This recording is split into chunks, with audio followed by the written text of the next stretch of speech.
notre Dieu soit béni. Amen. Nous nous réjouissons une fois encore de nous retrouver ce matin dans la maison du Seigneur. Amen. Même si nous sommes à distance, nous sommes plusieurs à être connectés ce matin et ensemble, unis d'un même cœur. Depuis la présidence, depuis la louange qui vient de terminer, nous avons adoré notre Dieu. Amen. Nous l'avons célébré de tout notre cœur. Et maintenant, nous voulons laisser le Saint-Esprit vraiment nous communiquer la pensée que Dieu a pour nous aujourd'hui. Amen. La pensée que Dieu a pour chacun d'entre nous. Alors, sans plus tarder, j'aimerais vous inviter à prendre vos Bibles dans le livre de Jean chapitre 4. Jean chapitre 4, alors nous n'allons pas lire tout le chapitre parce que c'est un texte qui est un peu long, mais nous allons lire les parties qui vont nous éclairer un peu plus sur la pensée que le Seigneur veut nous donner ce matin. Mais retenez simplement que c'est l'histoire de la rencontre entre Jésus et la femme samaritaine. Amen. C'est l'histoire de Christ Jésus avec la femme samaritaine. Et si vous consultez nos anciennes prédications, ceux qui sont à l'église, vous savez que nous avons déjà parlé à plusieurs reprises de Jésus et de cette fameuse femme, célèbre femme, j'allais dire, samaritaine. J'en ai parlé, d'abord le pasteur René en a parlé il y a 2 ans. En regardant dans l'historique de nos messages qui sont en ligne. Amen. Il y a un des messages qui s'appelle « De quoi avez-vous soif ?» Et hier nuit, je me suis réjoui de réécouter ce message que le pasteur René nous a prêché il y a un peu plus de 2 ans. Et le pasteur nous disait que les gens ont soif, mais qu'il faut qu'il y ait des personnes qui creusent le puits. Alléluia. Je dis, ah oui, pasteur, parle encore. Il dit, il faut que nous puissions creuser le puits. Et il faut que nous puissions exposer de l'eau à ceux qui ont soif autour de nous. Amen. Nous avons besoin de creuser le puits, bien-aimés. Mais ce n'est pas facile de creuser un puits. Creuser un puits, c'est quelque chose de difficile, mais nous avons besoin de courage, nous avons besoin d'endurance, nous avons besoin de persévérance. Amen. Nous ne pouvons pas nous enfermer dans nos maisons et dire que nous sommes en train de creuser le puits. Amen. Mais nous avons besoin réellement de nous mettre au travail. Creuser le puits signifie simplement nous mettre réellement au travail afin de pouvoir offrir à ceux qui sont autour de nous et qui ont soif. Beaucoup ont soif, alléluia. Beaucoup ont soif. Alors, moi-même, j'ai parlé de ce même test de Jésus et de la femme samaritaine et j'avais dit qu'il n'y avait pas de relation entre les Juifs et les Samaritains. Nous avons beaucoup expliqué les 2 royaumes d'Israël, le royaume du Sud et le royaume du Nord. Amen. Donc, c'est un test célèbre. Amen. Jésus et la femme samaritaine. C'est un test extraordinaire. Et Dieu nous parle tantôt d'une manière, tantôt d'une autre. Et ce matin, Dieu veut nous parler encore au travers de ce test. Mais je crois sous un autre angle. Et je veux vraiment que nos cœurs soient disposés afin de laisser le Saint-Esprit nous communiquer la pensée de Dieu. Bien-aimés, vous savez, notre piège, c'est que quand on donne un test où Dieu veut nous parler, nous disons, oh, je connais déjà ce passage, je connais déjà cette histoire. Jésus et la femme samaritaine. Oui, Jésus avait soif, il était au bord du puits, il a demandé de l'eau, la femme lui a dit non, il a dit, demande. Donc vous voyez, nous commençons déjà nous-mêmes à repasser tout le test, ce qui n'est pas toujours mauvais, mais ce qu'il faut faire de plus important, c'est de dire, Seigneur, parle-moi encore. Parle-moi encore, amen. Et j'espère que quelqu'un dans sa maison demande à Dieu de lui parler encore ce matin. Nous allons lire Jean chapitre 4. Alors je vais lire verset 4 au verset 15 et nous allons continuer vraiment vers la fin, vers 8 à 30. Amen. Pour faire d'une longue histoire, une courte histoire. Jean 4, je lis à partir du verset 4. Comme il fallait qu'il passât par la Samarie, donc c'est Jésus, il arriva dans une ville de Samarie nommée Sichar, près du champ que Jacob avait donné à Joseph son fils. Là se trouvait le puits de Jacob. Jésus, fatigué du voyage, était assis au bord du puits. C'était environ la 6e heure, donc vers midi. Une femme de Samarie vint puiser de l'eau. Jésus lui dit, « Donne-moi à boire !»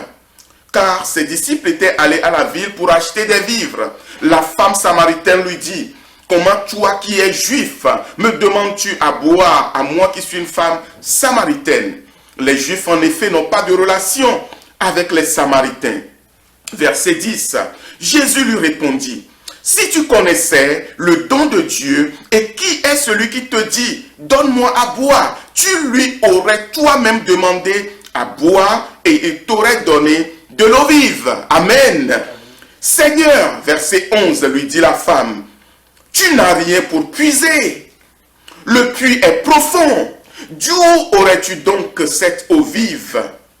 Es-tu plus grand que notre père Jacob qui nous a donné ce puits et qui en a bu lui-même ainsi que ses fils et ses troupeaux? Verset 13. Jésus lui répondit, quiconque boit de cette eau aura encore soif, mais celui qui boira de l'eau que je lui donnerai n'aura jamais soif. Et l'eau que je lui donnerai deviendra en lui une source d'eau qui jaillira jusque dans la vie éternelle. La femme lui dit, Seigneur, Seigneur, donne-moi cette eau, afin que je n'ai plus soif et que je ne vienne plus puiser ici. Seigneur, Seigneur, donne-moi cette eau, afin que je n'ai plus soif et que je ne vienne plus puiser ici. Alléluia. Alors la discussion va continuer entre Jésus et cette femme. Et vers la fin, nous allons jusqu'au verset 28.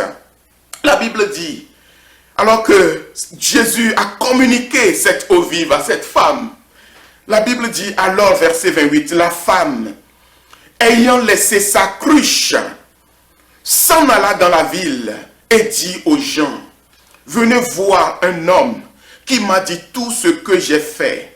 Ne serait-ce point le Christ?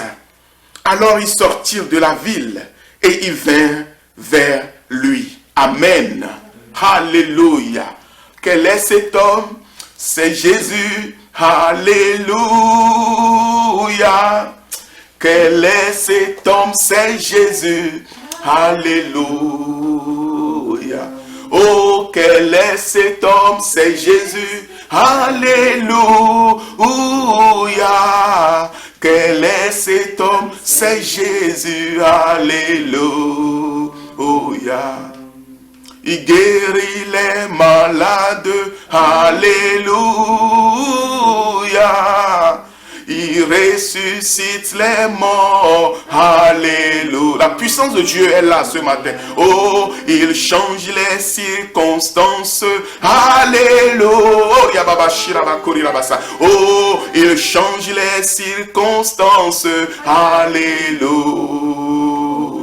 Oh, quel est cet homme? C'est Jésus. Alléluia. Oh, merci Seigneur. Merci Jésus. Oh, quel est cet homme? C'est Jésus. Alléluia. Oh, il guérit les malades. Alléluia. Oh, il change les circonstances. Alléluia. Oh, il guérit les cœurs brisés. Alléluia. Oh, il donne l'eau de la vie. Alléluia. Peuple de Dieu, écoutez-moi ce matin. Parce que je laisse mes Bibles, je laisse mes notes. Je voudrais que Dieu parle à nos cœurs ce matin. Bien-aimés, chacun de nous a soif de quelque chose.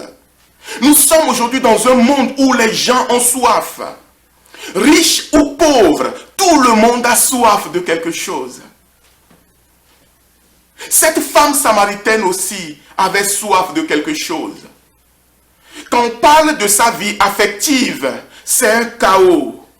5 maris, elle seule, elle a eu. 5 maris, donc elle n'a pas eu de réussite dans sa vie de couple. Cette femme était rejetée, bannie de sa communauté, puisque les femmes avaient l'habitude d'aller puiser de l'eau le matin. Je ne sais pas quel est ton parcours ce matin. Je ne sais pas quelle est ta vie ce matin. Je ne sais pas ce que tu as vécu dans ta vie. Peut-être il y a même des choses qui te font honte. Peut-être tu traînes quelque chose dans ta vie qui est comme un handicap. Et tu te dis, moi, ma vie n'est pas comme la vie des autres. Moi, je n'ai pas eu la réussite que les autres ont eue. Moi, je n'ai pas eu qu'une seule femme.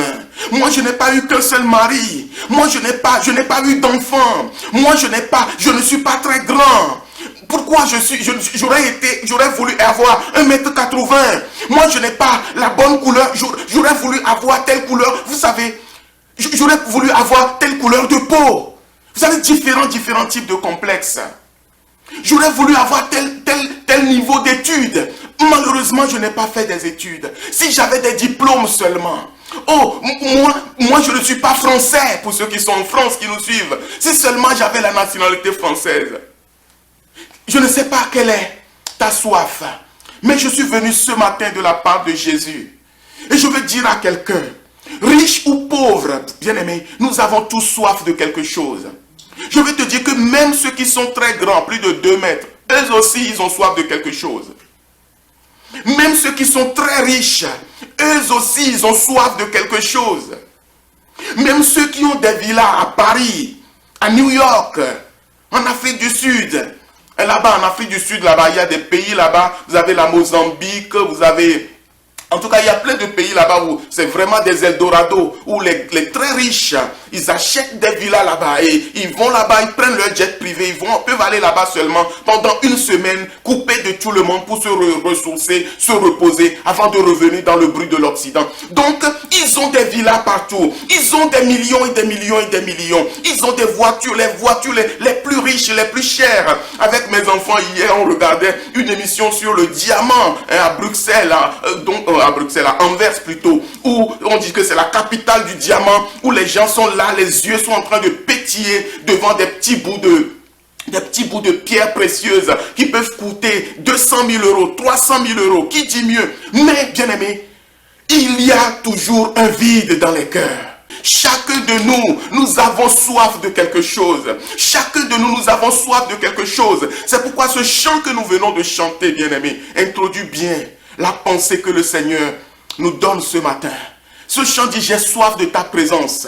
J'ai soif de ta présence. Bien aimé, la Bible nous dit, Paul nous dit dans le livre des Romains, Romains 8, verset 19, il dit que toute la création attend la révélation des fils de Dieu. La création tout entière attend la manifestation des fils de Dieu. Il dit que parce que la création a été soumise à la vanité, non de son propre gré. Satan a soumis la création à la vanité. Bien aimé, je vous dis souvent dans cette église que c'est quand tu n'as pas quelque chose, je reprends ma phrase, que tu penses que c'est indispensable. Mais en fait, quand tu vas la voir, tu vas constater que tu peux vivre sans cela. Alléluia. Jésus a dit, l'homme ne vivra pas de pain seulement. Ce que tu n'as pas, Satan va toujours te dire qu'il te manque ci, il te manque ça. Quand tu n'as pas d'argent, Satan va te dire, tu n'as pas d'argent, tu vois, si seulement tu avais de l'argent, si tu étais riche comme celui-là, ta vie serait meilleure. C'est faux. C'est faux. C'est faux. Il y a une jeune femme de 32 ans, elle est youtubeuse, donc elle gagne beaucoup d'argent avec son... Elle s'est suicidée, je ne connais pas l'histoire.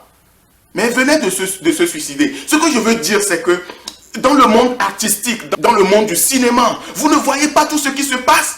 Les gens sont dans leur villa, plusieurs dizaines de milliards, ils sont en train de se tirer une balle dans la tête. Parce qu'ils ont soif de quelque chose. Parce que le monde est soumis à la vanité. Nous sommes dans un monde qui est soumis à la vanité. C'est pourquoi nous avons besoin, bien aimé, l'Église a besoin de proposer quelque chose à ce monde. L'Église a besoin de proposer quelque chose à ce monde. L'Église a besoin de proposer qui n'est pas de l'argent ni de l'or. L'Église a besoin de proposer quelque chose qui ne frappe pas à l'œil. L'Église a besoin de proposer quelque chose qui peut remplir les cœurs, qui peut remplir l'âme et qui peut remplir la vie. Alléluia. Entièrement, totalement. Et ce que l'Église doit proposer, c'est de cette eau vive. C'est cette eau vive. Alléluia. Bien-aimés, nous avons besoin de proposer au monde l'eau vive. Cette femme samaritaine, la Bible dit, elle est venue pour puiser. Et quand elle est arrivée au puits, elle trouva Jésus qui était assis au bord du puits. Jésus lui demanda de l'eau. Elle dit, pas question, je ne peux pas vous donner de l'eau. Vous êtes juif. Moi, je suis samaritaine et aucune relation entre nous. Donc, des problèmes de discrimination, de racisme. Vous voyez, ces histoires existent depuis. Et quand vous allez, vous qui aimez les sujets de racisme, vous allez dans un même pays, vous avez différents types de... Les gens du Nord ne s'entendent pas avec les gens du Sud. Ça n'a pas commencé aujourd'hui. Les gens de l'Ouest ne s'entendent pas avec les gens de l'Est. Ça n'a pas commencé aujourd'hui. Telle tribu n'aime pas telle tribu. Voilà, telle famille ne peut pas se marier dans telle autre famille. Bien aimé, ce n'est pas une histoire nouvelle. Mais nous, ce dont nous avons besoin, bien aimé, c'est de nous focaliser sur Christ.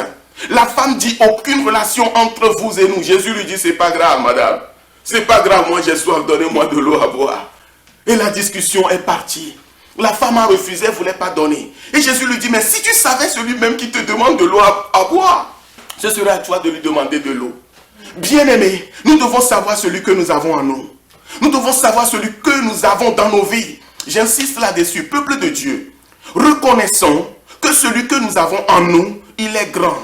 Reconnaissons que celui que nous avons en nous, il a tout. Reconnaissons que celui que nous avons en nous, il est puissant. Reconnaissons que celui que nous avons en nous, il est le roi.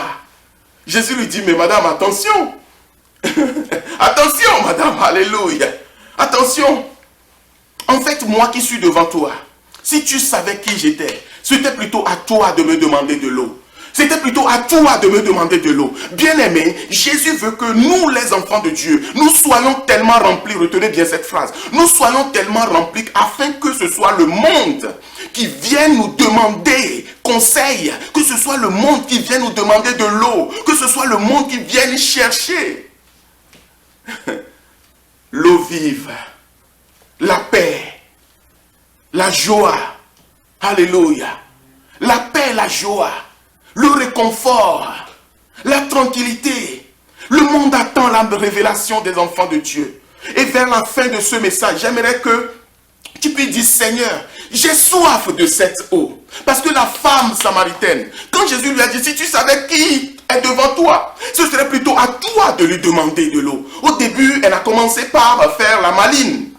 Et souvent, nous sommes dans nos problèmes. Même les gens du monde, ils sont dans leurs problèmes. Ils font le malin. La femme, elle dit, mais toi, tu as quoi pour puiser? Tu n'as même rien pour puiser. Et puis le puits, il est très profond. Et comment tu vas faire pour puiser? Et puis, tu te prends même pour qui? Es-tu plus grand que notre père Jacob qui nous a donné ce puits? Vous voyez, le monde, au premier contact avec le monde, quand vous parlez de Christ aux gens qui ne connaissent pas Jésus, quand les gens sont malades et tu leur proposes la prière, quand les gens sont complètement déboussolés et tu leur proposes l'aide dans la prière, le premier réflexe, c'est le mépris. Le premier réflexe, c'est le mépris, c'est le rejet. Es-tu plus grand que notre sécurité sociale? Es-tu plus grand que mon cardiologue? Es-tu plus grand que je ne sais pas, mon médecin traitant? Es-tu plus grand que mon médecin, le professeur tel, qui m'a déjà examiné, qui m'a déjà dit que ma maladie, elle est comme ça, elle est comme ça. Es-tu plus grand, es-tu plus grand? Qu'est-ce que tu sais? Ton histoire, qu'est-ce que ça peut faire? La femme dit, tu n'as rien pour puiser. Mais vous savez, nous avons quelque chose. Alléluia. Bien-aimés, nous avons quelque chose. Nous marchons par la foi et non par la vue. Jésus nous a donné quelque chose. Jésus nous a donné quelque chose. Alléluia. Et Jésus va lui dire, oh, j'ai une eau qui n'est pas l'eau de votre puits. Amen. Verset 14. Mais celui qui boira de l'eau que je lui donnerai n'aura jamais soif. Et l'eau que je lui donnerai deviendra en lui une source d'eau qui jaillira jusque dans la vie éternelle. Et là, cette parole va frapper de plein fouet le cœur de cette femme. Bien-aimé, il y a une puissance dans la parole de Dieu. Amen. Il y a une puissance dans la parole de Dieu. Quand vous parlez avec des gens, parfois il faut citer des versets. Arrêtez de vos propres discours. Prenez quelques versets bien préparés, bien ciblés. Ne dites pas que, oh, il est écrit dans Jean ou dans Matthieu. Non, non, non, non, non, non, non. Placez le verset biblique dans votre discours. Ceux qui ont de l'intelligence, vous comprenez ce que je veux dire. Parce que quand vous parlez avec les païens, vous n'avez pas besoin de leur dire, il est écrit dans Habakkuk ou dans Jean ou dans Matthieu ou dans... Non, non, non, non, ce n'est pas indispensable. Tu risques de perdre la personne. Mais tu peux simplement le dire, mais qu'il y a une eau Il y a une paix, il y a une consolation que Jésus peut donner. Jésus m'a donné une consolation. Et cette consolation, quand elle vient dans ton cœur, elle deviendra une source d'eau qui jaillira jusque dans la vie éternelle. Il y a une paix qui est en Christ. Et quand tu reçois cette paix, elle va devenir une source d'eau vive qui va jaillir jusque dans la vie éternelle. Quand tu tiens un propos comme ça, la personne va être catapultée. Elle va être totalement heurtée direct. Parce que c'est son esprit qui va être touché. Alléluia. Elle va être touchée par la parole de Dieu. Et là, voyez ce qui se passe, verset 15. Automatiquement, cette même femme qui faisait de la résistance, il y a quelques minutes, verset 15, qu'est-ce qu'elle va dire? La femme lui dit, Seigneur, Seigneur, donne-moi cette eau, afin que je n'ai plus soif et que je ne vienne plus puiser ici. Alléluia. Maintenant, il y a l'ouverture. Amen. Maintenant, il y a l'ouverture. Maintenant, la femme demande. Elle est maintenant disposée pour recevoir cette eau. Et au moment où elle a ouvert la bouche, elle a proclamé cette parole, bien-aimée. Elle a déjà reçu le fleuve. Elle a déjà reçu l'eau vive. Amen. Elle a reçu l'eau vive. Et nous voyons bien que à la fin de l'histoire, à partir du verset 28, la Bible dit que cette femme, comment est-ce que nous savons qu'elle a reçu cette eau vive? Elle est venue pour chercher quelque chose. Elle était venue pour chercher quelque chose. Comme beaucoup cherchent quelque chose dans ce monde. Tout ce que je désire, c'est Jésus. Tout ce que je désire, c'est de le servir. Tout ce que je désire, c'est d'être une source de bénédiction pour plusieurs. Tout ce que je désire. Pourquoi? Parce que j'ai compris une chose. Tu peux avoir tout ce que tu veux dans ce monde. Mais si tu n'as pas cette eau vive, bien-aimé, écoutez-moi bien ce matin. Vous qui êtes à l'église, parce que plusieurs d'entre vous, vous êtes à l'église, mais vous n'avez pas cette eau vive. Vous êtes à l'église, vous avez encore soif. Vous êtes asséchés. Vos yeux sont comme ça, comme le monde. Quand vous voyez un puissant, vous êtes impressionné. Quand vous voyez, on dit que telle personne a un peu d'argent, vous commencez par trembler. Vous êtes dans des compromis parce que vous n'avez pas l'essentiel. Je prie pour vous ce matin. Par les compassions de Christ, cherchez premièrement le royaume et la justice de Dieu. Cherchez premièrement cette eau vive. La femme a dit à Jésus, donne-moi de cette eau. Et quand Jésus lui a donné cette eau, Jésus n'a pas puisé de l'eau. Il n'y a pas eu d'échange physique entre Jésus et cette femme. Mais cette femme a reçu quelque chose. Et automatiquement, la Bible nous dit que la femme qui était venue pour puiser de l'eau, elle a jeté sa cruche. C'est-à-dire que quand celui qui reçoit l'eau vive que Jésus donne, il jette sa cruche. Celui qui reçoit, je répète, celui qui reçoit de l'eau vive que Jésus donne, il jette sa cruche. Certains d'entre vous, vous êtes attachés à vos familles. C'est le Saint-Esprit qui parle ce matin. Vous aimez tellement vos familles que vous n'êtes pas prêts à faire un pas supplémentaire pour Dieu. Vous aimez tellement vos enfants que vous n'êtes pas prêts à faire un pas supplémentaire pour Dieu.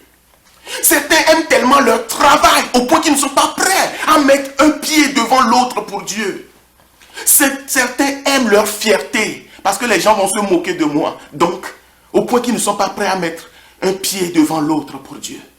Certains aiment leur confort, leur propre confort. Ma maison, moi, ma voiture, mon argent, mes vacances, mes ceci. Ton confort, et tu n'es pas prêt à rien faire pour Dieu. Moi, je remercie le Seigneur pour ceux qui se souviennent de l'église, ceux qui contribuent pour que l'œuvre puisse avancer. Alléluia. Aujourd'hui, nous sommes à la maison, mais nous sommes en train de nous préparer. Et les choses que le Seigneur est en train de préparer pour nous, bien aimés, c'est des choses qui nous dépassent. Je vous assure. Les bénédictions que Dieu est en train de préparer pour l'unir des nations dans ce pays. Oui, le pays est difficile, mais c'est des choses qui dépassent notre entendement. C'est-à-dire que nous-mêmes, humainement, nous allons dire, ah mais non, c'est pas possible, Seigneur. Tu veux qu'on fasse comment? Et puis, ça, différentes raisons. Mais bien aimé, si nous mettons Dieu à la première place, si nous faisons de Jésus notre priorité, si nous comprenons qu'en lui, nous avons tout, bien aimé. Si nous le comprenons, bien-aimés, nous allons faire des exploits. Nous allons faire des exploits. Nous l'avons chanté tout à l'heure. Avec Dieu, nous ferons des exploits. Amen. Jésus a touché le cœur de cette femme. La Bible dit, elle a jeté sa cruche. Elle est partie en courant. Celui qui reçoit l'eau vivante, l'eau de vie, il part en courant. Yes, Lord. Il part en courant. Bien aimé, laissez les cinémas dans nos églises. Je parle c'est comme ça que je parle. Ceux qui me connaissent, laissez les cinémas dans nos églises. Laissez les cinémas de j'ai reçu l'onction, je tremble de partout, je saute, je me couche par terre. Bien aimé, laissez tout ça de côté. Et ouvrons nos yeux. Cette femme, la Bible ne dit pas qu'elle s'est couchée par terre en commençant à rouler par terre en disant qu'elle a reçu. Non, non, non, non, non. Quand la parole de Jésus l'a percutée, et qu'elle a reçu cette eau vive, la Bible dit, elle a laissé sa cruche. Elle était venue chercher de l'eau, mais elle a laissé sa priorité. Elle a foncé dans le village. Elle a foncé dans sa ville. Les femmes ne parlent pas à l'époque n'importe comment aux hommes. Mais cette femme, elle est rentrée dans son village. Elle est rentrée dans sa ville. Elle a commencé par crier. Je crois que je l'ai rencontré. Je crois que je l'ai vu. Je suis persuadé que c'est lui. Parce qu'il m'a dit, tout ce que j'ai fait, ne serait-ce le Christ, ne serait-ce le Christ. Et le Christ, c'est juste le sauveur. Le Christ, c'est celui qui sauve. Alléluia. Yeshua, c'est lui qui est le sauveur. Il peut te sauver. Il veut te sauver. Bien-aimé, Jésus veut nous sauver de nos craintes. Plusieurs d'entre vous, vous avez peur du lendemain. Plusieurs d'entre vous, vous avez peur de votre lendemain. Mais nous chantons ce chant parce qu'il vit. Je n'ai rien à craindre. Point. Parce qu'il vit, je n'ai rien à craindre. Je dis que parce qu'il vit, je n'ai rien à craindre. Pourquoi? Mes lendemains sont assurés. Entre ses mains, il tient ma vie. Est-ce que tu as cette foi? Ou c'est juste un chant que tu chantes de temps en temps? Bien-aimé, Dieu veut nous amener dans une dimension de foi, dans une dimension de confiance, dans une dimension d'assurance. Mais au-delà, il veut nous remplir. Et une fois que nous serons remplis, bien-aimés, nous pouvons impacter les autres. Bien-aimés, j'avais prévu de parler de cet homme riche qui est arrivé dans le séjour des morts, qui avait soif. Cet homme riche de Luc 16, qui est mort dans le séjour des morts, la Bible dit qu'il avait soif. Écoutez bien ce que je vais dire. Tous ceux qui ne recevront pas cette eau vive dont Jésus parle à cette femme, tous ceux qui ne goûteront pas à cette eau et qui vont mourir, quand ils vont arriver de l'autre côté, c'est là où ils vont sentir la soif. Je ferme la parenthèse. Ouvrez avec moi dans Ézéchiel 47. Voilà, nous prenons ce texte rapidement, 6 à 12. La Bible dit, donc là encore, avant de lire, c'est l'histoire de cette vision que Ézéchiel a eue, amen, et il a vu vraiment ce torrent qui sortait du sanctuaire, et qui faisait beaucoup de choses. Alors à partir du verset 6, il me dit, as-tu vu, fils de l'homme? Et il me ramena au bord du torrent. Quand il m'eut ramené, voici, il y avait sur le bord du torrent beaucoup d'arbres de chaque côté. Il me dit, cette eau coulera vers le district oriental. Elle descendra dans la plaine et entrera dans la mer. Lorsqu'elle se sera jetée dans la mer, les eaux de la mer deviendront saines. Je m'arrête un peu avant de continuer. Bien-aimés, nous parlons de cette source d'eau vive dont Jésus parle à cette femme. Ce que nous lisons ici est en train de nous révéler les effets de cette source d'eau vive dont Jésus parlait à cette femme. Les effets de cette source d'eau vive. Quand tu vas recevoir cette source d'eau vive dans ta vie, dans ta maison, quelque chose va se passer. Et au son de ma voix, sur la parole de Dieu ce matin, tu peux recevoir cette source d'eau vive. Et tu verras que les choses ont commencé par se passer dans ta vie. Amen. Alors, Ézéchiel a eu cette vision, et je reprends ma lecture. À partir du verset 7, quand il m'eut ramené, voici, il y avait sur le bord du torrent beaucoup d'arbres de chaque côté. Et il me dit, cette eau coulera vers le district oriental. Elle descendra dans la plaine, elle entrera dans la mer, et lorsqu'elle se sera jetée dans la mer, les eaux de la mer deviendront saines. Alléluia. Tout être vivant qui se meut vivra partout où le torrent coulera. Il y aura une grande quantité de poissons, car là où cette eau arrivera, les eaux deviendront saines.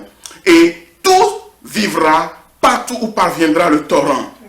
Des pêcheurs se tiendront sur ses bords, depuis En-Gedi jusqu'à En-Gleim, on étendra les filets. Il y aura des poissons de diverses espèces, comme les poissons de la grande mer, et ils seront très nombreux.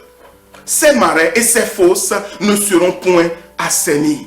Ils seront abandonnés au sel. Et nous l'avons vu, et vendredi, Matthieu 5, 13, il dit que vous êtes le sel de la terre. Amen. Et c'est le texte d'introduction que notre sœur nous avait lu, n'est-ce pas, pour ceux qui suivent. Nous sommes le sel. Il dit que ces fosses et ces marais seront abandonnés au sel. Verset 12. Sur le torrent, sur ses bords, de chaque côté, croîtront, toutes sortes d'arbres fruitiers. Leur feuillage ne se flétrira point et leurs fruits n'auront point de fin.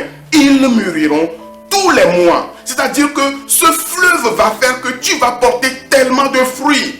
En tant qu'enfant de Dieu, non pas de la papaye ou de la mangue, non. Les fruits de l'esprit. L'amour, la joie, le pardon, la patience, la douceur. Tous ces fruits vont commencer par se manifester dans ta vie. Tous ces fruits vont commencer par se manifester dans ta vie. Tous ces fruits vont commencer par se manifester dans ta vie. Quand tu es chrétien, quand tu es réellement aimé de Dieu, choisi par Dieu, pour porter du fruit, suivez-moi, pour porter du fruit, pour vivre en chrétien, ça ne doit pas être la bagarre. Quelqu'un a compris ce que je veux dire? Si tu es réellement enfant de Dieu, né de nouveau, pour vivre en tant que chrétien, ça ne doit pas être un problème. C'est-à-dire qu'on n'a pas besoin de venir tous les jours se bagarrer avec toi, avec des problèmes de péché. Ne fais pas ci, ne fais pas ça, marche comme ça. Quiconque est dans l'église et continue de mener une vie comme le monde, en fait, il n'est pas sauvé. Point. Si tu es à l'église et tu te comportes comme les païens, tu vis comme le monde, c'est que tu n'es pas sauvé.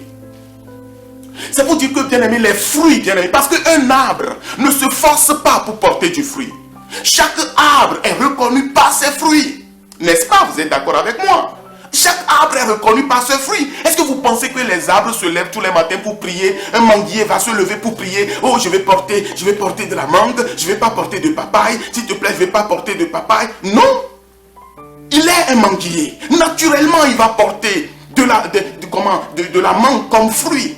Et nous qui sommes enfants de Dieu, si nous laissons, c'est là notre problème, si nous laissons le fleuve d'eau vive de Dieu, dont la prophétie est donnée ici par Ézéchiel, si cette eau, nous laissons cette eau sortir du temple, du sanctuaire, maintenant Jésus a dit que c'est lui le temple, c'est lui le temple. Si nous laissons cette eau venir de Christ et nous envahir, bien aimé, tu vas voir dans ta vie les fruits, il va en avoir.